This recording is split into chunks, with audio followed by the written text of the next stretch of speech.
யார் யார் மெய்ப்பொருள் காண்பது? எப்பொருள் எத்தன்மையாயினும் அப்பொருள் மெய்ப்பொருள் காண்பது. சொல்லுங்க. சரிங்க சார். அன்னைக்கு எடுத்த வீடியோ எடுத்து அவருக்கு நாகர்கோவிலுக்கு அனுப்பி விட்டீங்களா? அனுப்பிச்சாச்சு. என்ன பதில் வந்துச்சா? பார்ப்பாங்க. அவங்க வந்து பணக்காரரு, ஊரெல்லாம் சுத்துறவங்க. யாரா இருந்தாலும் ஏழையா இருந்தாலும் யோசிக்கிறான்ல. அப்புறம் வந்து யோசிச்சு தான் ஆமா. பண்ணணும். யோசிச்சா இப்ப கூட அந்த இவங்க டாக்டர் பத்மா வந்திருந்தாங்க காலையில. நல்லா பேசியிருந்தாங்க. இந்த மாதிரி ரொம்ப இது பரிணாம அறிவியல் தான்.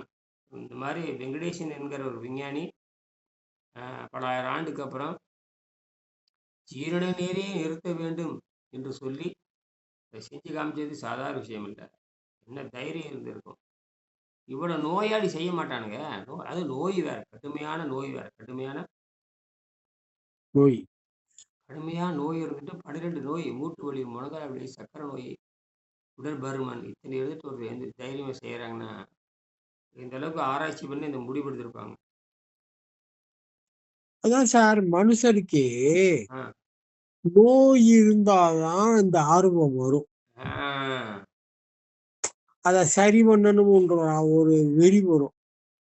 அதுதான் அவருடைய காரணம். அதை எடுத்து உண்மையா இருந்து திருவள்ளுவர் உண்மையை எழுதிருந்து காட்டி தப்பிச்சிருந்தது. இப்ப தலை மண்டை அழுத்தம் மட்டும் இல்லைன்னு வச்சுக்கோங்க, எனக்கு நானும் ஓடி இருப்பேன் இங்கிருந்து.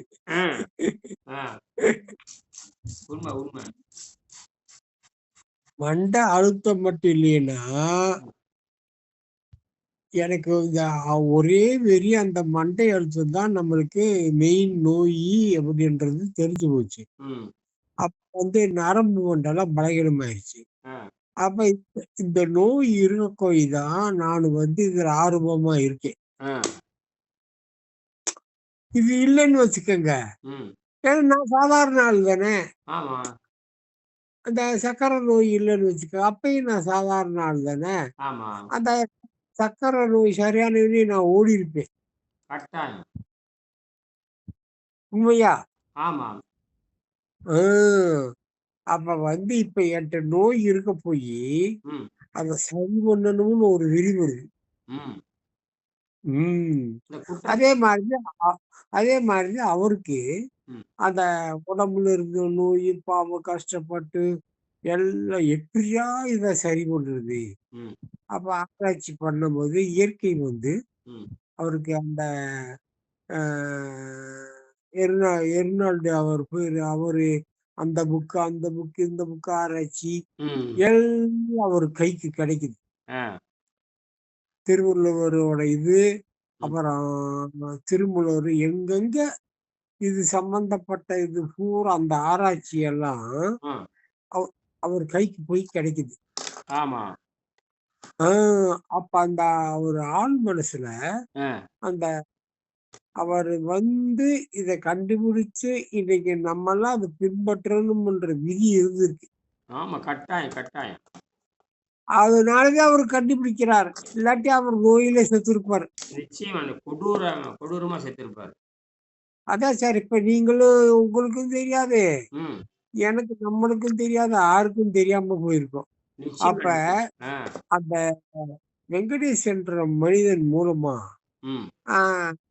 இயற்கை உள்ள நுழைஞ்சு அவருக்கு அந்த தேடுதல் வேட்டைகளை கொடுத்து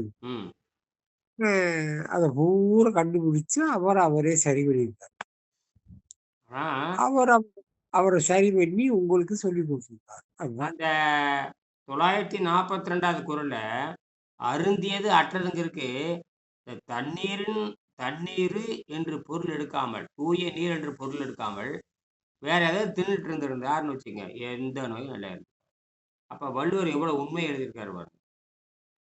ஆமா, அதாவது வந்து அந்த அருந்தியது அற்றது நம்ம குடிக்கிற நீர் தானே. ஆமா. ஆனா 2000 ஆண்டு என்ன எழுதியிருக்கிறாங்க?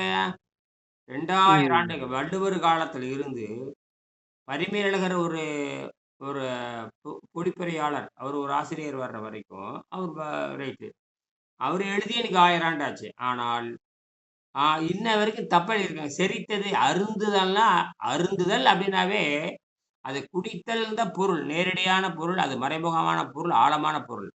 ஆனால் அருந்துதல்னா, அ அ செரித்தல்னு எழுதியிருக்கானே, எவ்வளோ ஒரு முட்டாள் பாருங்க. என்னங்க அருந்துதல்னா, இப்ப நம்ம ம். புரிதங்காட்டி வலிவா பேசல. இப்ப இனியனுக்கு புரிச்சங்காட்டி நான் வலுவா இதுக்கு நான் தாய் தமிழ் பள்ளி நடத்தினவன். தமிழ் நூலுக்கு நெறைய ஆராய்ச்சி பண்ணுனவன். இவ்வளவு இருந்துமே, நமக்கு அந்த மருந்துங்கிற அதிகாரம் படிக்கவே மாட்டோம். தவம்ங்கிற அதிகாரத்த தொடவே மாட்டோம். மருந்துங்கிறது எந்த எந்த எவனும் படிக்க மாட்டான். எந்த ஆசிரியரும் படிக்க மாட்டான். எதுவும் படிக்க மாட்டான். அது தவத்த தொடவே மாட்டான். தவம்னா என்னன்னே தமிழர்களுக்கு தெரியாது. மானங்கெட்ட பொழப்பு. என்ன ம். பாருங்க. ஆனால் தவம் என்று சொன்னால் வேற ஒண்ணுமே இல்ல. அது தவம்ன்னா 7ஆம் நிலைக்கு போறது தான் தவம். ஆ தவம்னா தவம்னா பசியை நிறுத்துவது தான் தவம். அதான் அது எல்லாம் கடந்தா தானே 7ஆம் நிலைக்கு போக முடியும். ஆ, அதுதான். நேரடியா சொல்லணும்னா, தவம் ஆ. என்றால் அந்த அதாவது உற்றநோய் நோன்றல் தவம்ங்கிற அதிகாரத்துல தவம்ங்கிற அதிகாரத்துல முதல் குறள். தவம்ங்கிறது 27வது அதிகாரம். தவம் 27 அதிகாரம். குறள் எண் இது 200 வள்ளுவர்ல 27வது அதிகாரம். ஆ தவம்ன்னு தனி அதிகாரம் இருக்கு. ஆமா. சரி. ஆ, தவம்ங்கிற ஆ. அதிகாரம். தவம் தான் அது. அது 27 அதிகாரம். 10 குறள் இருக்கும். அது வந்து 261, 262, 270 வரைக்கும் போகும். சரி. அந்த 261 உற்ற நோய் நோன்றல்ங்கிறார். உற்ற என்று சொன்னால் பிறவியிலே ஏற்பட்ட என்ற பொருள். அதத்தான் வள்ளுவர் எழுதினார். உற்ற என்று ம். சொன்னால் பிறவியிலே ஏற்பட்ட இந்த பசி நோயை வெல்லுதல். அந்த வாதம், பித்தம், கபம் என்கிற கொடூர நோய். ஆ. தமிழ்ல அதுக்கு வாதம், பித்தம், கபம்னு பேருங்க. வாதம், பித்தம், கபம். இதுதான் மனிதனை சாவடிக்கும். மனிதனை ம்ஹ்ம். ஆ சாவம். ஆமா. இன்னைக்கு கூட இது 3 நியூட்ரலா இருக்கணும் உள்ள. ஆ அது என்ன தெரியுமா பண்ணும்? அந்த ஜீரநீர் இருக்கணும், அமைதியா இருக்கணும். இரைப்பை இருக்கணும், அதுல அமைதியா இருக்கணும். ஆமா. இந்த இத மிகுமின் மிகின் அந்த அந்த அந்த குரல் வருது. ஆ ஆ. அதுக்கு தீர்வு என்ன? அதுக்கு தீர்வு வந்து 95வது குறள்ல பதில் சொல்றாரு. 27வது குறள்ல கேள்வி, ஆ. 95வது அதிகாரத்தில் பதில். பாருங்க. விருது. ஆ. ரைட்டு. ஆ. 27ல கேள்வி இருக்குது. 27வது அதிகாரத்துல கேள்வி. அப்போ இந்த ஞானம் இருந்தால் தான் இப்போ 27 படிச்சுட்டு அப்படியே போயிட்டே இருப்பான். இந்த அறிவு சார்ந்த ஞானம் இருந்தா தான் 95ல பதில் இருக்குதுன்னு கண்டுபிடிப்பாங்க. ஆமாமா. ஆ. இதெல்லாம் சாதாரண விஷயம் அல்ல. இப்ப நான் ம்ஹ்ம். சாதாரணமா நான் படிக்கிறேன்னு வச்சுங்க. சாதாரணமா படிக்கிறேன்னா, 27வது அதிகாரத்துல படிப்பேன். ஒரு 4 குறள் படிப்பேன். அப்புறம் வேற போயிருவேன். நான் எதுக்கு 95 எதுக்கு போகணும்? ஆமா. பாருங்க. அப்ப இதுக்கு பதில் என்ன சொல்றாரு? அப்ப என்ன சொல்றாரு? இந்த பிறவி நோய். பிறவி நோய் என்ன தெரியுமா அர்த்தம்? உற்ற நோய். உற்றன்னு என்ன? பிறவியிலே ஏற்பட்ட. உற்ற பிறக்கும்போது பிறக்கும்போதே வந்துடுது. ஆமா. இதுக்கு என்ன போதும்? பசி. நம்ம இத எப்படி நிறுத்துவது? இந்த பசிய எப்படி பசிக்கு தாய்ப்பால் குடிக்கிறீங்க. அப்புறம் பசிக்கு வீட்ல இருக்கிற உணவு திங்கிறீங்க. அது பசிக்கு தாய்ப்பால் குடிக்கிறீங்க சரி. அதுக்கப்புறம் பல்லு முளைச்சதுக்கு அப்புறம் நீயே திங்கணும் அது இல்ல. அது வீட்ல செய்யறாங்க. இந்த உணவு தானே சாவடிக்குது. ம். சரி இந்த உணவு ஏன் சாகுறோம்? ஏன் உணவு சாப்பிடுறோம்னா, அந்த ஜீரநீர் சுரக்கிறனால தான் சாப்பிடுறோம். அப்ப ஜீரநீருக்கு மருந்து என்ன? ஜீரநீருக்கு மருந்து என்பது ஜீரநீர் சுரக்காம இருக்கிற மருந்து என்பது உணவு கிடையாது. அந்த ஜீரநீர் சுரக்காம இருக்கிறதுக்கு எளிய மருந்து. பசி என்பது இயற்கையான குற்றம். அந்த இயற்கையான குற்றத்தை தண்ணீர் என்கின்ற அந்த மருந்தை அருந்தி, நீங்க இந்த குற்றத்தை சரி செய்ய வேண்டும் என்று 95வது அதிகாரத்தில் 947ல சொல்றாரு. இந்த 947 என்ன சொல்றாரு? "மிகனும் குறையனும் நோய் செய்யும் நூலோர் வழிமுதலாய் எண்ணி மூன்றுங்கிறாரு. அந்த மிகனும் குறையனும் என்று சொன்னாலே, அந்த கொடிய விஷநீர் அதிகமாக இருந்தாலும் சரி, குறைவாக இருந்தாலும் சரி, அதுக்கு என்ன தெரியுமா அர்த்தம்? பூச்சிய நிலையில், சமநிலையில் இருக்க வேண்டும் என்று பொருள் இவர் கொண்டார். சரி, அப்படின்னா அது எப்படி நிறுத்துவது? சரி, மிகுந்தாலும், குறைந்தாலும் நொய் சொல்லுன்னு சொல்லலாம். அப்ப சமத்தில் இருக்க வேண்டும் அப்படின்னு எப்படி முடிவு எடுக்குதுன்னா, அது கீழ அதுக்கே பதில் சொல்லு. அடுத்து நல்ல வேளை திருவள்ளுவர் 942லயே சொல்லிட்டாரு. 941க்கு விடை 942ல சொல்லிட்டாரு. நல்ல வேளை அது வேற எதையாவது அதிகாரத்துல போட்டிருந்தா, அவ்வளவு மொத்த சோலி முடிஞ்சது. ம். ஆனா இதுக்கு மட்டும் எப்ப சொல்றாரு? தவத்துல சொன்னதுக்கு விடை 95ல பாருங்கிறாரு. நல்ல வேளை 95ல 947 அந்த ஜீரண்டேன்னு சொல்லிட்டாரு. அதுக்கு என்ன மருந்து 942லயே சொல்லிட்டாரு. அதுதான் பெரிய கருணை அதாவது வள்ளுவர் வந்து மிகப்பெரிய ஞானி. மக்கள் திருந்த வேண்டும் என்பதற்கு மக்கள் வந்து தப்பிச்சு போகட்டுங்கிறதுக்காக உடனே அடுத்த குறள் எழுதிட்டார். அப்புறம் அந்த உற்றன மருந்தென வேண்டாம் யாக்கைக்கு அருந்தியது அற்றது போற்றினேன். அப்ப உடம்புக்கு மருந்து தேவையில்ல, விஷம் தேவையில்ல, உணவு தேவையில்ல. உட்கொள்றதெல்லாம் உணவு தான். நீங்க தேன் சாப்பிட்டாலும் உணவு தான், மாத்திரை சாப்பிட்டால் உணவு தான், கீரை சாப்பிட்டால் உணவு தான், காய்கறி சாப்பிட்டால் உணவு தான், பில்ஸ் சாப்பிட்டால் உணவு தான். அப்புறம் என்ன? எந்த ட்ரக் சாப்பிட்டாலும் உணவு தான். சாராயம் குடிச்சாலும் உணவு தான். ஆமா. வாய் வழியா போனா எல்லாம் உணவு தான். அது என்ன கெடுதல் பண்ணுங்கிறது 2வது. என்ன கெடுதல் பண்ணுங்கிறது அது 2வது. ம். வாய் வழியா உணவு சாப்பிட்டு சாராயங்கிறது உணவு தான். எல்லாம் உணவுதான். அது என்ன போய் பண்ணுங்கிறது 2வது. என்ன போய் வாயில உள்ள தள்ள சொல்றாங்க. அருந்துதல்னாவே உள்ள தள்ளுறதுன்னு அர்த்தங்க. அருந்து உணவுன்னு என்னதுன்னு அர்த்தம். உணவுன்னு என்னது பொருள்? உண்மையானவே உணவு என்றால் என்ன பொருள் என்று சொன்னால், உணவுனா ஏதாவது ஒரு பொருள் எடுத்து உள்ளே தள்ளுறதுன்னு அர்த்தம். என்னது? வாய்க்குள்ள தள்ளுறது. அதுதான் உண்மையான அதத்தான் நான் சொல்றேன். உணவு என்று சொன்னால், வாயில எத எடுத்து போடுறான்னு அர்த்தம். எல்லாம் உள்ள திணிறான்னு அர்த்தம். அப்ப நீங்க என்ன பண்றீங்க? இப்ப என்ன வேணா அதான் பொருள். அதான் உண்மை. ஆமா. நமக்கு கிடைச்சதெல்லாம் போடுறோம். அப்ப நீங்க என்ன பண்றீங்க? ஒருத்தன் ஒருத்தன் என்ன பண்றான்? வாயில என்னென்ன கிடைக்குதோ போடுறான். ஒருத்தன் கண்டதெல்லாம் போடுறான். முட்டைய போடுறான், கோழிய போடுறான், குஸ்கா போடுறான். ஒரு முண்டை வந்து பால குடிக்குது. ஒரு முண்டை வந்து பொங்கல் திங்குது. ஒரு முண்டை வந்து போண்டா திங்குது. நீங்க என்ன பண்றீங்க? அதெல்லாம் பத்தான்னு சொல்லிட்டு சாராயத்த போடுறீங்க. அதெல்லாம் பத்தான்னு சொல்லிட்டு சிகரெட் போடுறீங்க. அதெல்லாம் பத்தாததுக்கு பான் பராக் போட்டுக்கிறீங்க. அதெல்லாம் பத்தான்னு கஞ்சாவும் போட்டுக்கிறீங்க. இட்லியும் போட்டுக்கிறீங்க. சாராயத்த எல்லாம் உள்ள போட்டு நீங்க சாப்பிட்டது சரியான முறைதான். நீங்க விஞ்ஞான ரீதியாக சாதாரண நிலையிலிருந்து நீங்க பண்ணதெல்லாம் சரி, சரி, சரி, சரி. ஆமா. ஏன்னா அது உணவு தானே, உள்ள தானே போட்டிருக்கிறீங்க. ஆமா. உணவுன்னு இன்னுக்கும் சொன்னால், உணவு என்று சொன்னால் உள்ளே தள்ளுதல்ன்னு அர்த்தம். ஆமா. உள்ளே தள்ளுது. தமிழ்ல ஆராய்ச்சி பண்ணி பார்த்தா, உள்ளல், உண்ணல், உண்ணு, உண்ணுதல், உண்ணுதல், உண்ணுதல், உண்ணுதல், உண்ணுதல். இப்ப எது உண்ணுதல்? உள்ளே தள்ளுகின்ற பொருள்கள் அனைத்தும் உண்ணுதல். அதனாலதான் தண்ணீரும் உணவுதான். அதுதான் நீர் உணவுன்னு பேர் வச்சார். தண்ணீரும் உணவுதான். சாராயம் உணவுதான். இளநீயும் உணவுதான். பீடியும் உணவுதான். அப்ப சரி. அப்ப இந்த இடத்துல அருந்தியது அற்றதுங்கிறார். அங்க அருந்தினால் அற்றது அதான் கண்டுபிடிக்கிறார். அருந்தினால் அற்று போவது என்ன? இப்ப சாராயம் குடிக்கிறீங்க. அது உண்ணுட்டீங்க. ஆனா என்ன பண்ணுது? அது என்ன பண்ணுதுன்னா ரத்தத்துல விஷத்தை கலக்குது. விஷத்தை கலக்குது. அது தண்ணி தான். சாராயம் வந்து தண்ணியில தான் தயாரிக்கிறாங்க. தண்ணியிலும் சாராயம் தயாரிக்க முடியாது. எல்லாம் எல்லாமே தண்ணியில தான். பீரு, பிராந்தி, பிஸ்கி, சாராயம் எல்லாமே தண்ணி தான். அதுல வந்து அந்த ஸ்பிரிட்ட கலப்பானுங்க. அந்த ஸ்பிரிட்ட கலக்கி விடுவானுங்க. குறிப்பிட்ட தண்ணி எடுப்பானுங்க. குறிப்பிட்ட ஸ்பிரிட்ட கலக்குவானுங்க. சரி அது விட்டு போயிருங்க. அந்த ஸ்பிரிட் என்ன பண்ணுதுன்னா, உள்ள போய் ரத்தத்துல விஷமாக்குது. மிச்சத்தெல்லாம் வெளியேறிடுது. விஷமெல்லாம் ரத்தத்துல சேர்ந்துக்குது. அந்த தண்ணி சத்து மட்டும் வெளியே போகுது. இப்ப புரியுதுங்களா? சாராயம் வந்து உள்ள போகுது. அதுல இருக்கிற விஷம் மட்டும் ரத்தத்துல கலந்துரு. தண்ணியெல்லாம் ஒண்ணுக்கா பிரிஞ்சு. சாராயம் குடிக்கிறவனுக்கு ஒண்ணுக்கு வரும். ஆமா. அடிக்கடி வரும். அடிக்கடி வரும். நீ குடிச்சிட்டே இருங்க, வந்துகிட்டே இருக்கும். ஒரு நாத்தம். கொடூர நாத்தடிக்கும். என்னது? ஆமா. இவ்வளோ சரி இருக்கட்டும். ஆனா வள்ளுவர் சொல்றாரு, அந்த எதுவுமே உள்ள செலுத்தாம இருக்கிறது எதுன்னு கண்டுபிடிக்கிறாரு. அப்ப தூய தண்ணீர் தான். அதான் மழைநீர்ன்னு பேர் வச்சாரு. அப்ப தூய தண்ணீர் தான் உள்ள போச்சுன்னா, உள்ள இருக்கிற அழுக்கை கூட்டிட்டு தானும் உள்ள இருக்காமல் வெளியேறி விடும். எதையும் செலுத்தாமல் ஏற்கனவே செலுத்தப்பட்டதையும் கூட்டிட்டு வந்துரு. உள்ளேயும் செலுத்தாது, ஏற்கனவே செலுத்தப்பட்டதையும் கூட்டிட்டு தூய்மை அடைந்து விடுகிறது தான் கண்டுபிடிச்சாரு. இதுதான் பயங்கரமான கண்டுபிடிப்பு. என்னது? அதாவது வந்து உள்ள போகுது. போய் உள்ள தங்குறது இல்ல. தங்காம உள்ள இருக்கிற அழுக்கை எடுத்துக்கிட்டு வெளியே வந்துருது.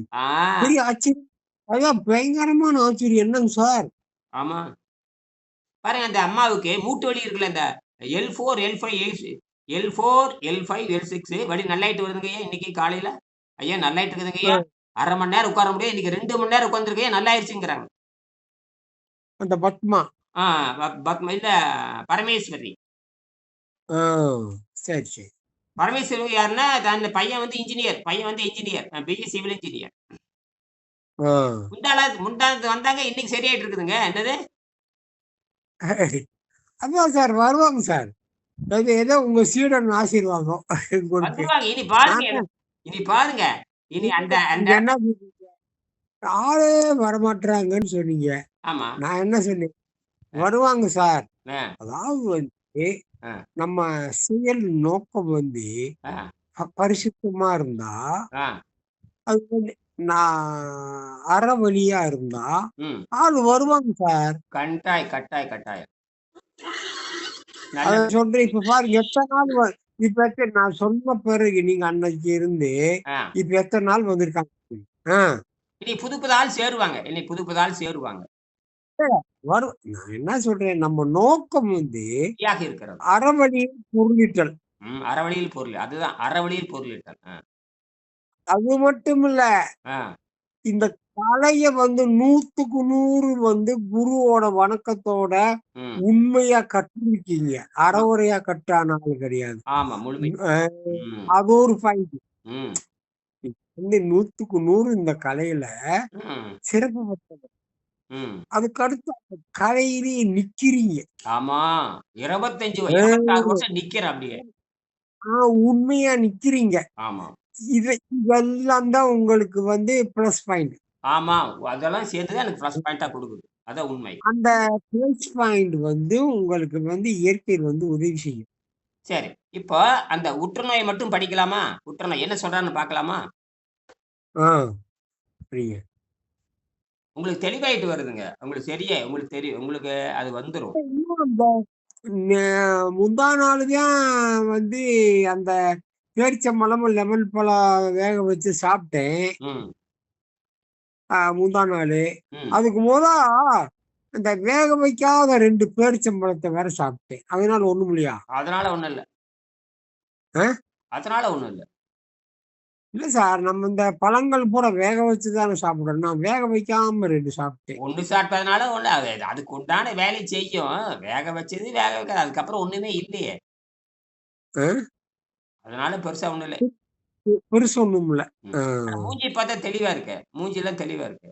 இன்னும் டல் இருக்கு. எல்லாம் இருக்கு. டல்லு இந்த நாக்குல அந்த இது மாரி இருக்கும்ல. ம். இந்த காக்கா வந்து வாய் மாரி. ஆமா. அந்த மாரி ஒரு ஒரு அந்த வாமிட்டிங் சென்சேஷன் அது இருக்கத்தான் செய்யும். என்னங்க சார்? ஆ அதெல்லாம் இருக்காது. அது உள்ள வரும். அது கம்முனு இருங்க. அந்த ஒரு கசப்பு அ. வர்றப்போ, நாம வந்து அப்புறம் வந்து வேக வைக்காத மாங்காயும், வேக வைத்த மாங்காயும், வேக வைத்த முட்டைக்கோசும் சாப்ட்றலாம். இல்லாட்டி வந்து வேக வைத்த மாங்கா கூட அ, 2 பேரிச்சம்பழம் வேக வச்சு கூடயே போட்டு சாப்பிடலாமா கொஞ்சம் இனிப்பு கிடைக்கும். ஆ சாப்பிடலாம். அப்படி கூட செய்யலாம். அ. தாராளமா செய்யுங்க. இன்னைக்கே செஞ்சுருங்க. மாங்கா ஏன்னா தான் மலிவா. அ அது வந்து ஒரு 5, 6 பேரிச்சம்பழத்தையும் போட்டு சாப்பிடுங்க. மாங்காய் அப்படி சாப்பிடலாமா? சாப்பிடலாம். இது இந்த நாக்கு கசப்பு போகணும் சார். ஆமா. அது எப்படி பண்றீங்கன்னா, எப் அ, பேரிச்சம்பழமும், மாங்காயும் நல்லா வேக வச்சுட்டீங்கன்னா நல்லாருக்கும். கொஞ்சம் தண்ணி ஊத்தி வேக வச்சுட்டு நல்லாருக்கும். அத எடுத்து நல்லா ஆ மிக்ஸியில அடிச்சுக்கங்க. அடிச்சுட்டு அப்படியே கொஞ்சம் கொஞ்சமா குடிச்சிருங்க. அப்படி செய்யவா? ஆமா. சரி ஆ. அரைச்சு வச்சுட்டு அத மெல்ல ஒரு நாள் பூரா குடிங்க. கொஞ்சம் கொஞ்சமா. எவ்வளோ வருதோ வரட்டுமே! ஆ. அப்ப இந்த புளிப்பும், இனிப்பும் கலந்தா தான் இந்த விஷம் போகும். அப்படியெல்லாம் இல்ல. அப்படியெல்லாம் இல்ல. ஆ, அந்த ஆ. விஷம் வந்து அது விட்டால் அதுல கொஞ்சம் லெமன் ஊத்திக்கலாமா? ஆ லெமன் புழிஞ்சுக்கலாம். ஆ சரிங்க சார். புழிஞ்சுக்கலாம். அதெல்லாம் இல்ல ஒண்ணும் நான் இல்ல. முந்தா நாளே குடிச்சேன். இன்னைக்கு குடிக்கலாமா? அந்த வாந்தி உங்களுடைய மனநிலை எப்படியோ அப்படித்தான். தைரியம் எப்படியோ உங்களுக்கு ஒண்ணும் இல்ல. அந்த வயிறு வாந்தி லேசா ஃபுல்லா கசப்பு வந்துகிட்டே இருக்குன்னு சொல்றீங்க.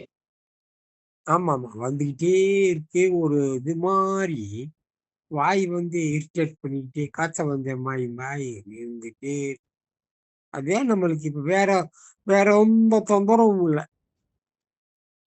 என்ன செய்றது? ஆ அது நீரை அருந்தி பாருங்க. அது ரொம்ப முடியலைன்னா, அந்த வாந்தி நீர் ரொம்ப முடியலன்னு நீங்க அந்த காலையிலேருந்து இன்னைக்கெல்லாம் 10 மணியிலிருந்து நீர் அருந்திக்கிட்டு தான் இருக்கேன்.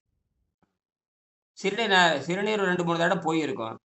ரொம்ப தண்ணீரும் தேவைப்படாது. இந்த பாட்டில் வச்சுருக்கேன் பக்கத்துலயும். ஆ, ஆ, ஆ, ஆ, ஏன் அந்த பாட்டு வச்சு பாட்டில் தண்ணி அ, 1/2 மணி நேரத்துக்கு ஒருக்கா 1/2 மணிக்கு ஒரு தடவ 30 எம்எல் 40 எம்எல் குடிச்சுட்டே தான் இருக்கேன். ஆ. ம். ம்ஹ்ம்.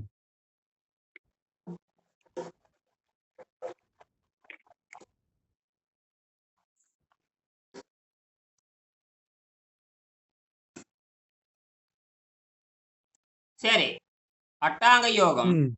அட்டாங்க யோகம் அது ம். பரிணாம சித்தாந்தம். அதாவது இந்த ஜீரண நிறுத்துதல் என்பது பரிணாம சித்தாந்தம். 7ஆம் அறிவு. நீங்க சொன்னீங்கல்ல 7ஆம் அறிவு. அதுதான் அது. ம். அட்டாங்க யோகம் அது பரிணாம சித்தாந்தத்தோடு கொண்டுள்ள நெருங்கிய தொடர்பு. மேலும் மனித சமுதாயத்தின் வருங்கால விண்வெளி வாழ்க்கை. அடுத்தபடி பொதுமக்கள் கேட்கக்கூடிய கேள்வி. மிகவும் பழமையான காலத்தால் நிலைத்த நூல்களை மட்டுமே நான் பின்பற்றுகிறேன். இடைக்காலத்தில் வந்த நூல்கள் அல்ல. திருவள்ளுவர் தவத்திற்கு 2 வரிகளில் மிக அருமையான டெஃபினிஷன் கொடுத்திருக்கிறார். உற்றநோய் நோன்றல் உயிருக்கு ஊறுகன் செய்யாம அற்றே தவத்திற்கு உரு. இதன் உண்மையான பொருள் பிறவியிலே ஏற்பட்ட பசி என்ற நோயை வெல்லுதலும் எந்த உயிர்களுக்கும் தீங்கு செய்யாமல் இருப்பதுமாகும். குறள் எண் 261. உற்ற என்று சொன்னால் ஏற்பட்ட என்பது பொருள். குழந்தை பசியோடு பிறக்கிறது. அந்த குழந்தைக்கு பிறக்கும் போது 5 அறிவு தான் இருக்கிறது. பிறக்கும் பொழுது குழந்தைக்கு 5 அறிவு தான் இருக்கிறது. 6வது அறிவு வளர்கிறது. நாம் எல்லோரும் பிறக்கும் பொழுது நாம் எல்லோரும் ஏப்பம் வரத்தை செய்யணும் சார். ஆமா வரும். அந்த ஆசிட் ஹைட்ரோகுளோஸ் நிப்பாட்டும் போது இந்த ஏப்பம் வாமிட் எல்லாம் வரும். சரிங்க சார். பிறக்கும் பொழுது குழந்தை பிறக்கும் பொழுது 5 அறிவு தான். பின்பு 6வது அறிவு வளர்ச்சி அடைகிறது. நாம் எல்லோரும் பிறக்கும் பொழுது அசைவம் தான். நாம் பிறக்கும் பொழுது எல்லாரும் நான் வெஜிடேரியன் தான் என்பதில் யாருக்கும் சந்தேகம் இல்லை. பால் குடிச்சிடுறோம்ல. எல்லாரும் அசைவம் தான். வள்ளலாரும் அசைவம் தான், திருவள்ளுவரும் அசைவம் தான், எல்லாரும் அசைவம் தான். உலகமே அசைவம் தான். ஏன்னா நம்ம பிறந்தது அசைவ உடம்புல இருந்தா வெளியே வரோம். அசைவ உடம்புல இருந்தா வெளியே வர்றோம். ஆமா ஆமா ஆமா. விலங்குதானே குட்டி போடுது. மனித விலங்குதானே குட்டி போடுது. ஆமா. நம்ம மரத்துல இருந்தா பிறந்தோம். மரத்துல இருந்து பாருங்க, ஆச்சரியம். மரத்துல இருந்து புழுதான் தோன்றுது. மரத்துல இருந்து வேற பூ தோன்றல. மரத்துல இருந்து பூ தோன்ற அது வேற. அது தன்னோட முடிச்சுக்குது. ஆனால் மரத்திலிருந்து புழுதான் தோன்றுகிறது. புழுல இருந்து தான் பூச்சி வருகிறது. பூச்சியிலிருந்து ஊர்வனம் வருது. ஊர்வனம் வருது. ஊர்வனம் இருந்து விலங்குகள் வருகிறது. விலங்குகள் இருந்து மனிதன் மாறுகிறான். மனிதன் இருந்து தெய்வமா மாறுறோம். நாம தெய்வமா மாறுறோம். ஆமா. ஒவ்வொரு மனிதனும் பிறவி நோயை வெல்லுகின்றவோடு தெய்வமாக மாறுகிறான். சரி, முடிச்சுக்கிறேன். தண்டாயுதமும் பாருங்க. அடுத்தது பிறவி நோயை வெல்லும் போது அந்த பாயிண்ட் எனக்கு சொல்லுங்க சார், விளக்கம். பிறவி நோயை அந்த உற்ற நோய் தோன்றல். பிறவி நோய் என்ன தெரியுமா? பிறவி நோய்னா பிறவியில் ஏற்பட்ட பசிங்கிற நோய். அந்த எதுக்கு குழந்தை தாய்ப்பால் குடிக்குது? பசினால தாய்ப்பால் குடிக்குது. பசிக்கிறப்ப தாய்ப்பால் குடிக்குது. அதற்கப்புறம் அந்த பசி நிறுத்த தெரியாது. அந்த பிறக்கிறப்ப 5 அறிவு தானே.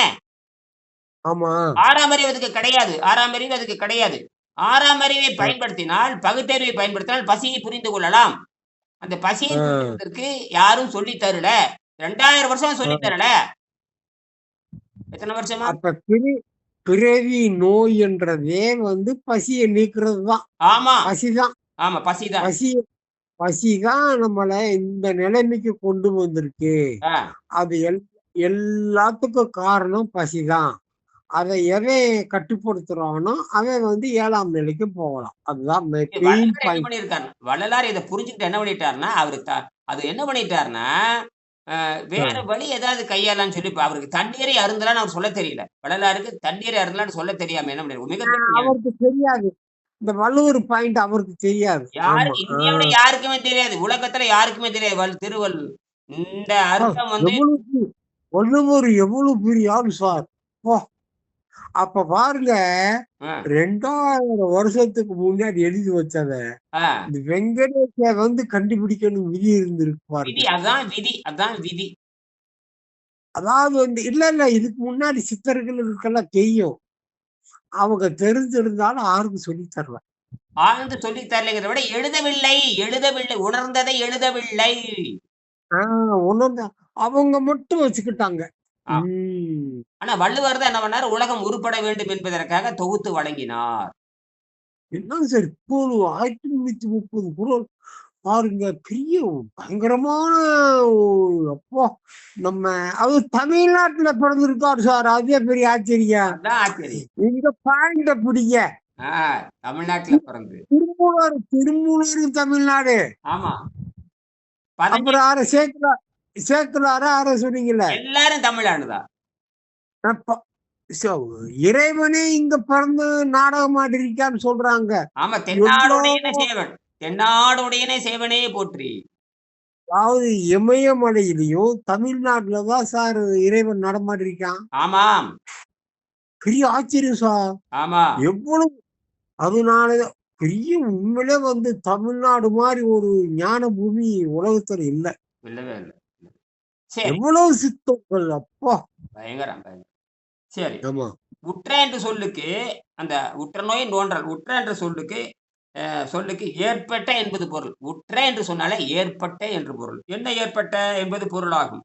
அதாவது பிறக்கும் பொழுது பசியோடு பிறக்கிறது. அந்த குழந்தைக்கு பிறக்கும் பொழுது 5 அறிவு தான் இருக்கிறது. உற்ற என்று சொன்னால் ஏற்பட்ட என்று பொருள். ஏற்கனவே ஏற்பட்டுருச்சுன்னு அர்த்தம். இதன் பொருள் பிறக்கும் பொழுது இதன் என்பது பொருள். பிறக்கும் குழந்தை பசியோடு பிறக்கிறது. அது பிறக்குன்னா பிறவிலே ஏற்பட்ட என்று பொருள். உயிர் என்று அதை உற்ற என்று சொல்லுக்கு ஏற்பட்ட என்பது பொருள். பிறக்கும் குழந்தை பசியோடு பிறக்கிறது. அந்த குழந்தைக்கு பிறக்கும் பொழுது 5 அறிவு தான் இருக்கிறது. 5 அறிவு இருக்கிறனால தான் அந்த பாலை குடிக்குது. ஆமா, 5 அறிவு இருக்கிறனால தான் உணவு 5 அறிவு இருக்கிற உணவு திங்குது. வேற வழி இல்ல. வேற வழி இல்ல. 5 அறிவு இருக்கிறனால தான் பாலை குடிக்குது. 5 அறிவு இருக்கிறனால தான் வந்து அந்த உணவு திங்குது. 5 அறிவு இருக்கிறனால அவங்க அம்மா கொடுக்குற சோற திங்குது. 6ஆம் அறிவு வருகின்ற பொழுதுதான் நீரை அருந்துகிறது. யார் பசி என்று வருகின்ற பொழுது நீரை மருந்தாக அருந்துகிறானோ அவன் தான் 6ஆம் அறிவு பெற்றவன் அர்த்தம். பசி என்பதுக்கு இட்லி, தோசை, பூரி, பொங்கல் திங்கிறவன் முட்டாள் முட்டாள் முட்டாள் முட்டாள் முட்டாள் முட்டாள் முட்டாள் முட்டாள் முட்டாள் முட்டாள். ஆனா இதை சொல்லிக் கொடுக்க ஆள் இல்லையே இது இன்னைக்கு வரைக்கும். அப்ப அப்ப 6ஆம் அறிவு இருக்கிறவன் தான் நீரை மருந்தாக அருந்துவான். நீரை மருந்தா 6ஆம் அறிவு இருக்கிறவன் தான் நீரை மருந்தாக அருந்துவான். 5 அறிவு இருக்கிறவன் தான் அவன் என்ன விலங்கு மாதிரி இருந்து கொண்டு கண்டதை மேற்கு நாட்டு மக்கள் மாதிரி மேற்கு நாட்டு ஆராய்ச்சி வந்து ரொம்ப தவறான ஆராய்ச்சி, கொடூர ஆராய்ச்சி, கொலை செய்கிற ஆராய்ச்சி, கொடூரமான ஆராய்ச்சி, அறிவே இல்லாத ஆராய்ச்சி. மாட திங்கிற மாடு பன்னி எப்ப பார்த்தா மாமிச திங்கிறாளுங்க. அது சாமியார்களே, அது சாமியார்களே. அந்த அதாவது மேற்கு நாட்டு சாமியார்கள் கூட இறைச்சியும் சாராயம் திங்காத சாமியார் எவனும் கிடையாது. ஆமா, பூரா கறிதான். கறி திங்கிறாங்க. மத போதகர்களும் சாராயம் திங்கிறவங்க தான். எல்லா மத போதகரும் மாட்டுக்கறி, ஆட்டுக்கறி, பன்னிக்கறி எல்லாம் திங்கிறவங்க தான்.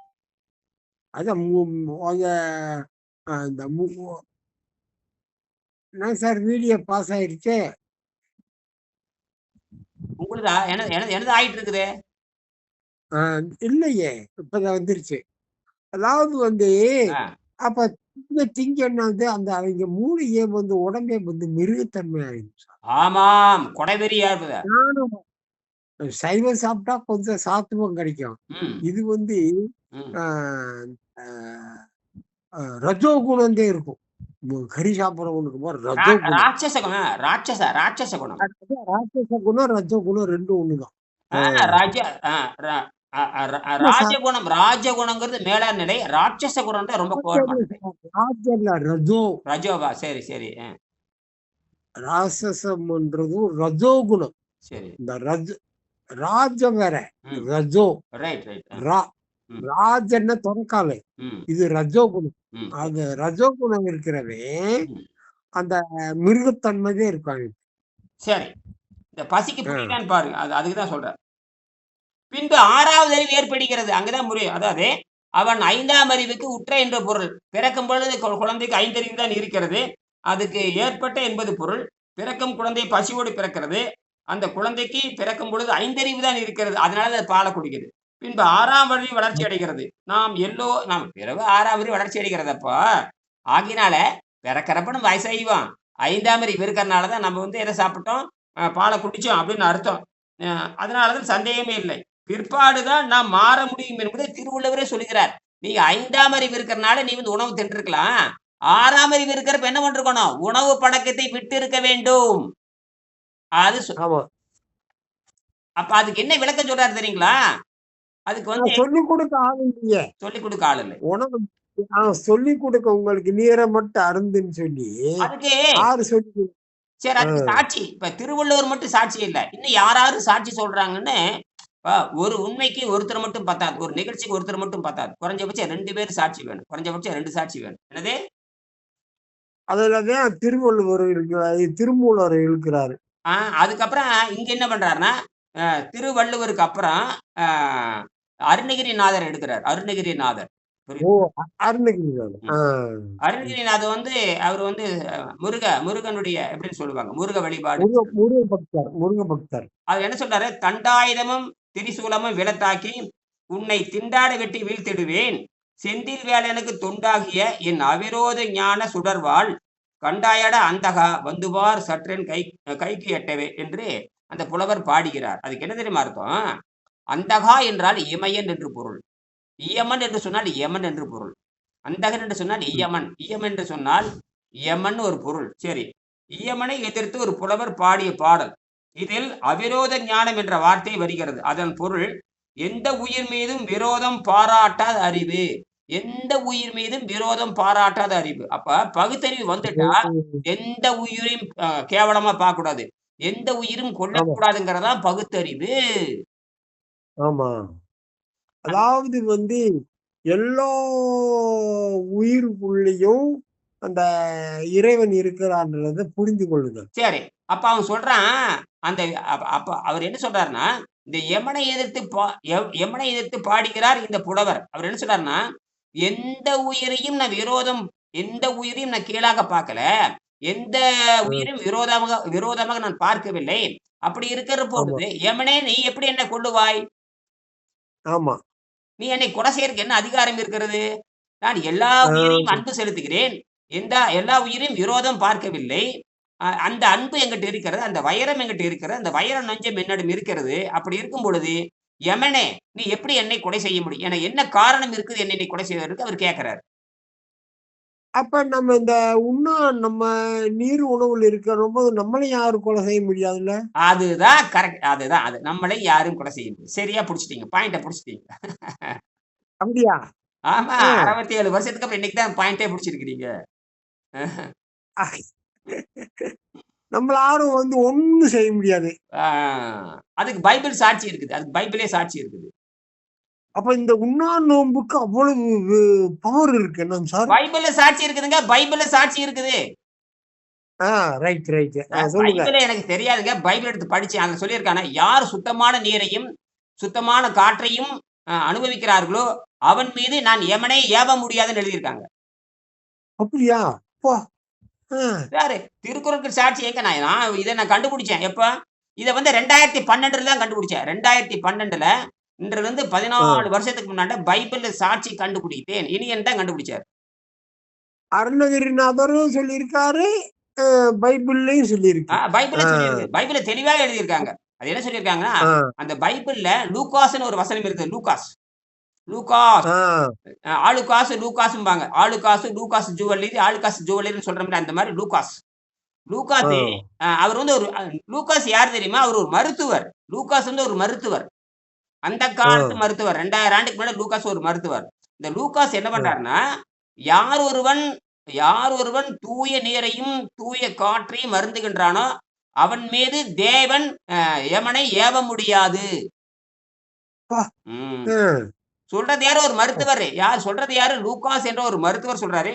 யார் ஒருவர் தன்னுடைய உண்மையான ஜீவனை தக்க வைத்துக் கொள்வதற்கு, உயிரை காப்பாற்றிக் கொள்வதற்கு, உயிரை தக்க வைத்துக் கொள்வதற்கு, இந்த மனதை உறுதிப்படுத்துவதற்கு யார் ஒருவர் பரிசுத்த நீரையும் பரிசுத்த காற்றையும் அருந்துகிறார்களோ அவர்கள் தேவனுடைய பிள்ளையாக இருப்பார்கள். தேவன் அவரை கொலை செய்ய மாட்டார். தேவர் அவரை கொலை செய்ய மாட்டார். அப்படி என்றால் அவர்கள் சாகவே மாட்டார்களா? ஏனென்றால் அவர்கள் பாவமே செய்ய மாட்டார்கள். பாவம் உணவை அந்த சுத்தமான நீரையும் சுத்தமான காற்றை தவிர வேற ஏதாவது செஞ்சாங்கன்னா அவங்களே பாவம் செஞ்சுக்கிறாங்கன்னு அர்த்தம். அந்த உணவுலையும் உயிர் இருக்குன்னு சொல்றான் சார். அது உயிரை கொள்ளுவதுதான் அந்த உணவு என்பது உயிரை உணவுல உயிர் இருக்கு. அந்த நம்ம சாப்பிட அந்த உயிரை பூரா கொள்றோம்ல. உணவு என்பது உயிரை எடுப்பது, அதுதான் பாவம். உணவை திங்க திங்க பாவம் சேர்ந்து விடுகிறது. பாவம் வேற ஒண்ணும் இல்லைங்க. உணவை திங்க திங்க விஷமாக மாறி விடுகிறது. அதை புடிச்சுக்குங்க. அப்ப நான் புடிச்சுக்கிறேன். என்ன பாருங்க எழுதியிருக்காரு. சரி, அவர் என்ன சொல்ல அந்த லூகாஸ் சொல்றாரு. அந்த லூகாஸ் பாருங்க இங்க பாருங்க. இது பேரு தேவை. கையில வச்சு சாட்சி வச்சிருக்கேன் பாருங்க. இத பைபிள் சாட்சி. தேவ ஏற்பாடு. அந்த தேவ ஏற்பாட்டுல நம்மள பார்த்த அந்த மடமடையா வருது உங்ககிட்ட. நீங்க தானே சரியான பாயிண்ட் பிடிக்கிறீங்க. சரி, இல்ல சார். அதாவது வந்து இப்ப நீங்க என் கூட பேசணும்னா எனக்கு ஏதாவது தெரிஞ்சிருக்கணும்ல.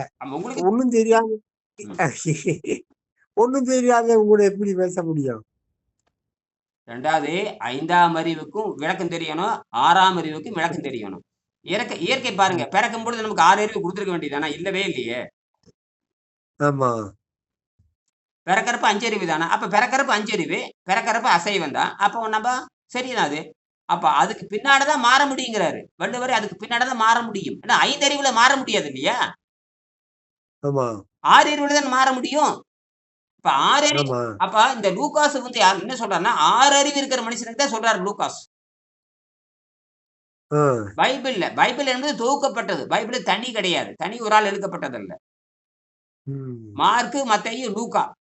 மார்க்குன்னு ஒரு ஆளு, மத்தேயுன்னு ஒரு ஆளு, மேத்யூ, மார்க் அப்படிம்பாங்க. குட் மார்க் அப்படிம்பாங்க. David Mark, David Matthew, David லூக்கா அப்படின்னு ஏதோ பேர் வச்சுக்கோ. அதெல்லாம் இருக்கட்டும். அப்ப இந்த 3 பேரும் சேர்ந்து மார்க் என்கிற ஒரு ஞானியும், மத்தேயும் என்கிற ஒரு ஞானியும், லூகாஸ் என்கிற ஞானியும் வாயில் சொல்லப்பட்டதை தொகுக்கிறாங்க. இயேசு வந்து 60 ஆண்டு அவர் வந்து பூமியிலிருந்து 60 ஆண்டு பூமியிலிருந்து மறைந்து விடுகிறார். அதற்கப்புறம் அவர் 60 ஆண்டுங்கிறாங்க, சில பேர் 150 ஆண்டுங்கிறாங்க. அதெல்லாம் இருக்கட்டும். நான் சொல்லி முடிக்கிறேன். ஆக சுத்தமான காற்று போன்ற பரிசுத்தமான அப்படியே எழுதியிருக்கான். பரிசுத்தமான காற்று, பரிசுத்தமான நீரு.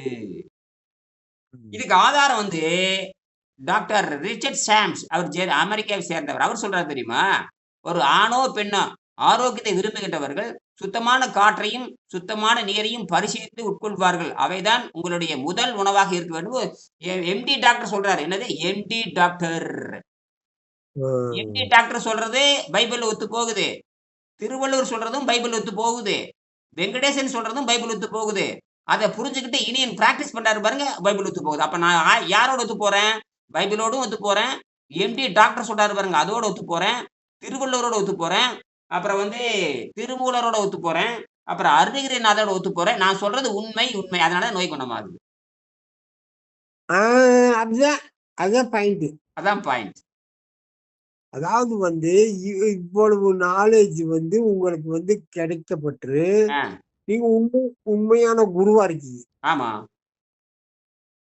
எனக்கு சொல்லி தரணும்னு இவ்வளவு சொல்லிருக்கீங்களே. அப்ப சீடனுக்கு அப்ப நீங்க எவ்வளவு அந்த நீங்க உங்களை வளர்த்து வச்சிருக்கீங்கன்றது எனக்கு தெரியுது இல்ல. ஆமா, 24 மணி நேரம் படிக்கிறதா. இது தெரியாம எப்படி வந்து நீங்க எனக்கு சொல்லி கொடுக்க முடியும்? முடியாதே. சரி, அது பாயிண்ட் பாருங்க. அந்த பைபிள் அதுக்கப்புறம் என்ன சொல்றாங்க, லூகாஸ் அதுக்கப்புறம் சொல்றாரு பாருங்க, அவர்கள் அந்த சுத்தமான நீரையும் சுத்தமான காற்றையும் அருந்துவதால் அவர்கள் எந்த ஒரு சாவுக்கு காரணம் இருக்காது. எந்த ஒரு சாவுக்கும் காரணம் இருக்காது. என்னது? ஆமா, உடம்புல நோயே இருக்காதுல்ல. அப்படி எழுதுறாருங்க. அவர் மருத்துவருங்க. லூகாஸ் என்பவர் ஒரு மருத்துவர், சிறந்த மருத்துவர். அவர் எழுதுறாரு, அப்படி அருந்துவதனால் சாவுக்கான காரணங்கள் எதுவும் அங்கு இல்லை. ஆனா இந்த உணவு சாப்பிடக்கூடாதுன்னு இவர் சொல்லவே இல்லையே. சொல்ல மாட்டாங்களே. அந்த பாயிண்ட் பிடிக்க அதத்தான் திருவள்ளுவர் சொல்றாரு. திருவள்ளுவர் சொல்வாரு. இந்த லூகாஸ் இப்போ அந்த டாக்டர் சொல்லலையே, உணவு அருந்தா இவ்வளவு சொன்னாலே உணவுனாலதே எல்லா நோய் வருது, ஏன் சொல்லல? அது திருவள்ளுவர் சொல்லியிருக்காரு, தவிர இவங்களுக்கு தெரியாது. ஏன் சார், தண்ணீர் வந்து ஒரு பாயிண்ட் அவர் நம்மளுக்கு வந்து அவர் சொல்றாரு ஒரு பாயிண்ட். அவர் ஒரு டாக்டர். இது வந்து தூயமா அப்ப எப்படி எல்லாரும் உலகத்துல உணவு உண்ணுகிட்டே இருக்காங்க, இது மட்டும் இருந்தா உயிர் வாழலாமா? அப்ப உணவே மனுஷனுக்கு தேவையான ஒரு பாயிண்ட் இருந்தால் கொண்டு வந்திருக்கணும்ல. அது சொல்ல தெரியல. அதனாலதான் திருவள்ளுவர் என்ன எழுதினாரு கேட்டீங்கன்னா, திருவள்ளுவர் வந்து நீங்க உள்ள போட்டேன்னா சுரந்துரும். அத அதுக்குதான் வழி படிப்படியா எழுதணும். 1ஆம் படி, 2ஆம் படி. இது சும்மா எழுதியிருக்காங்க. பொதுவா எழுதியிருக்காங்களே தவிர, இதை வைத்து எந்த பாதிரியாரும் புரிந்து கொள்ள முடியாது. இதை வைத்து எந்த 100 வருஷம் ஆராய்ச்சி பண்ணாலும் புரிந்து கொள்ள முடியாது. இப்ப எனக்கு என்ன, நான் ஜிகே நீங்க சொல்றத வச்சு ஒரு பாயிண்ட் நான் பிடிக்கிறேன்னா இல்லையா? ஆமா, பிடிக்கிறீங்க. ஆமா, ஏன் லூகாஸ் சொல்லுன்னு கேக்குறீங்க? ஏன் லூகாஸ் சொல்லல? ஏன் சொல்லல? மனுஷனுக்கு சோறே தேவையில்லை, ஏன் சொல்லல? ஏன்னா இயேசுநாதருக்கு முன்பாகவே திருவள்ளுவர் வந்துட்டாரு. இயேசுநாதருக்கு முன்பாக. அப்ப யாரு இந்த லூகாஸும் மத்த திருக்குறளை படிச்சிருக்கணும். என்னது? தெரியாது. ஆமா. அப்ப என்ன நீ அறிவாளி ஏற்றுக்கொள்ள, அதனால நோய் தீர்க்க முடியல. அது அப்படிதான் சார். அதாவது இப்ப இருங்க, இன்னொரு சொல்றேன் பாருங்க. இயேசுநாதர் கடந்த 30 ஆண்டுகளாக ஒரு 30 ஆண்டுகள் மலைகளில் சுற்றி திரிந்தார்னு வருதுங்க. இயேசுநாதர் 31, 32, 33 தான் மக்களுக்கு தெரிகிறாரு. பிறந்ததுல இருந்து கொஞ்ச நாள் பெற்றோரோட இருந்திருக்கலாம். அதற்கப்புறம் அந்த 30 ஆண்டுகள் அவர் மலைவாசம் செய்தார். மலைகளிலேயே இருந்திருக்கிறாரு. எங்க வர இமயமலைக்கெல்லாம் வந்திருக்குன்னு சொல்றாரு. நிச்சயமா வந்திருக்கலாம். வந்திருக்கிற வாய்ப்பு உண்டு. இமயமலை தமிழ் சித்தர் இருந்தார். இமயமலை தமிழ் சித்தர்கள் இருந்திருக்கிறார்கள். சித்தர் அறிவாளிகள் பூமி இதுதாங்க. அறிவாளிகள் பூமியே எங்க குமரி கண்டத்திலிருந்து இமயமலை வரைக்கும், இமயமலை அந்த பக்கம் வரைக்கும் இருக்குது. அவர் 1000 கிலோமீட்டர் இருக்க பாருங்க. ஆப்கானிஸ்தான் வரைக்கும், ஆப்கானிஸ்தான் வரைக்கும் எங்க கன்னியாகுமரிக்கு கீழே நிறைய பூமி இருக்கு. அதுதான் குமரி கண்டன். அந்த குமரி கண்டை இங்கிருந்து தொடங்கி குமரி கண்டம் கடல்ல மூழ்கிருச்சு. குமரி கண்டம் கடல்ல மூழ்கிடுது. ஆமா, அது ஆப்கானிஸ்தான் பாருங்க, துப்பாக்கி வச்சு வேட்டையாடிட்டு இருக்க பாருங்க, காட்டு மிராண்டிகள். அது வரைக்கும் இந்தியா தான். அப்ப 5 தமிழ்நாடு அது வரைக்கும் தமிழ்நாடு தான். அது வரைக்கும் தமிழ்னு சொல்றாங்க சார் சில பேரு. ஆமாம், இயேசுநாதரும் தமிழர் தான். ஊதர் மாதிரி அவரு ஒரு தமிழர் தான் சொல்றாங்க. ஆமா, இயேசுநாதரும் தமிழர் தாங்கிற நான். ஏன்னா தமிழ் கற்றவங்க தான் அவங்க. தமிழ் தெரியும் அவங்களுக்கு. என்ன அவங்க அங்க இப்போ இங்க இருந்து கத்துட்டு போறாங்க. தமிழ் தான் உலகத்து மூத்த மொழி. தமிழ் இருந்துதான் ஹீப்ரு மொழி வந்தது. தமிழ் இருந்துதான் அரபிக் மொழி வந்தது. தமிழ் இருந்து அனைத்தும் வந்தது. அதான் விஷயமே. இதுதான் மூலமொழி. கரெக்டா சொல்றீங்களே. ரொம்ப அறிவாயிடுச்சு உங்களுக்கு. கரெக்டா சொல்றீங்க. மூலமொழி இல்ல, சிலது படிச்சிருக்கேன், சிலது நாலேஜ். நான் சொல்றேன். நீங்க சொன்ன மாதிரி அந்த அது மட்டும் இல்ல. அதுக்கு ஒரு வாக்கியம் சொல்றாரு. அவர்கள் சாவுக்கான காரணம் இல்லை, ஆகினால் அவர்கள் சாக மாட்டார்கள். அது வேற சொல்றாங்க. காரணமே இல்ல. ஆமா, அது அப்புறம் கீழே அவங்க சாகவே மாட்டாங்க அப்படின்னு. அவங்க சாகவே மாட்டாங்க, பைபிள் அவங்க சாகவே மாட்டாங்கன்னு சொல்றாங்க. அப்படி அது யாருன்னு கேட்கும் பொழுது கோடியில் ஒருவர் எழுதியிருக்காங்க. கோடி. அப்ப நீங்க ஒரு கோடியில் ஆளு, நானும் ஒரு கோடியில் ஆளா? ஆமா, நாம அப்படி. இப்ப 3 கோடியில் ஒரு ஆள் வந்திருக்கோம். அதுக்கு பாயிண்ட் பாருங்க. சரி, அடுத்த பாயிண்ட் பாவம். இப்போ தண்ணீரை அருந்தினால், தண்ணீரை மருந்தாக அருந்தினால் உடம்புல விஷம் சேராது. அதை விட்டு வேற சாப்பிட்டீங்கன்னா பாவமா மாறிடும். என்னது? எது? உணவு சாப்பிட்டா அத பாவம். அந்த உணவு அதை எழுதியிருக்கணும்ல. உணவு ஒரு பாவம் எழுதியிருந்தா நல்லா இருந்திருக்கும். அதை எழுத மாட்டாங்க. எழுதுனா மாட்டிக்குவாங்க. எழுதியிருந்தா யாருமே கோயிலுக்கு போக மாட்டான், யாரும் மடத்துக்கு போக மாட்டான். அவன் இருந்த இடத்துல அவன் கடவுளை பார்ப்பான். அதே சார், நான் அன்னைக்கு ஒரு நாள் சொன்னேன்ல, இப்ப யாரு எப்படி ஆகணும், ஒரு பிறப்பு அம்சம் இருக்கு. நீங்க இப்படி வரணும்னு இருக்கு. நானும் இப்படி வரணும்னு இருக்கு. எல்லாரும் நம்மள மாதிரி ஆக முடியாது. எல்லாரும் மனுஷன் இது மாதிரி 7ஆம் நிலை அடையிறதுக்குள்ள அந்த இயற்கையில அவங்க பிறக்கும் போது அந்த வரம் பெற்று வரணும். அப்படி இருந்தாதான் உங்ககிட்ட வருவாங்க. வரமாட்டார். எல்லாரும் எல்லாத்தையும் அந்த நோய் நீங்கணும்னா அந்த அவங்களுக்கு இயற்கை அருள் புரியணும். இன்னைக்கு ஒரு ஜோதிடரு முக்கியமானது. இன்னைக்கு ஒரு ஜோதிடர் என்கிட்ட பேசினாரு. 40 அவரு 20 வருஷமா ஜோதிட ஆராய்ச்சி பண்றாரு. 20 வயசுல இருந்து. அவருக்கு இப்பதான் கல்லீரல் கெட்டு போச்சு. இது வரைக்கும் சொன்னதெல்லாம் அவர் கேட்கவே இல்ல. இப்பதான் என்கிட்ட அனுமதி கேட்டிருக்காரு. ஐயா எனக்கு சொல்லி தருவீங்களான்னு கேட்டிருக்கேன். கட்டணத்தை சொல்லி இருக்கிறேன். புரியுதுங்களா? ஆலோசனை கட்டணம் கட்டணம் எவ்வளவு போட்டிருக்கீங்க? எல்லாத்துக்கும் போடுற மாதிரி தான். எல்லாத்துக்கும் போடுறதுதான். எல்லாத்துக்கும் போடுறதுதான். சரி, நல்லா போடுங்க. அவருக்கு அடிபட்டு போச்சு கல்லீரல். இதுக்கு முன்னாடி என்னென்ன பேசியிருக்காருங்க. அது வாட்ஸ்அப்ல எழுதிட்டே இருப்பாரு. நான் பாத்துக்கிட்டே இருப்பேன். என்னைக்கு இருந்தாலும் ஒரு ஒருத்தன் மாட்ட போறான்டா அப்படின்னு. கரெக்டா மாட்டிக்கிட்டாரு இன்னைக்கு. ஐயா வலி வந்துருச்சுங்கட்டாரு. என்னது வலி? ஆமா, வலது பக்கம் வலி வந்துருச்சுங்க. வலது பக்கம் வலின்னா கல்லீரல் வீங்கிடுச்சுன்னு அர்த்தம். கல்லீரல் வீங்குச்சுன்னா ஆள் சாவுதான். கல்லீரல் சார், கல்லீரல் வீங்கிட்டுன்னா சாவுதாங்க. ஒண்ணும் பண்ண முடியாதுங்க. கல்லீரல் தான் சார் மெயின். எல்லாம் 500 600 வகையான வேலை செய்யுது கல்லீரல். என்ன பண்ணிருக்காங்க கேட்டீங்கன்னா, எல்லாரும் திங்கிற முட்டை பரோட்டாவே தின்னுக்கிறாரு. என்னது எப்ப பார்த்தாலும் அததாங்க எல்லாரும் திங்கிறானுங்க. முட்டை பரோட்டா தான் எல்லாரும் திங்கிறானுங்க. எப்ப பார்த்தாலும் கறி முட்டை பரோட்டா தின்று இருக்க ராபாயில் ஆம்பளைட்டா. கொடூரமான விஷயம் அதுங்க. ஜெரிமானமாக உள்ள கொடூரமானது முட்டையும் பரோட்டா தான். இந்த புரோட்டா இருக்குதுங்க, மாட்டு தோலை திக்கிற மாதிரிங்க. புரோட்டா சீரணமே ஆகாதுங்க ஐயா.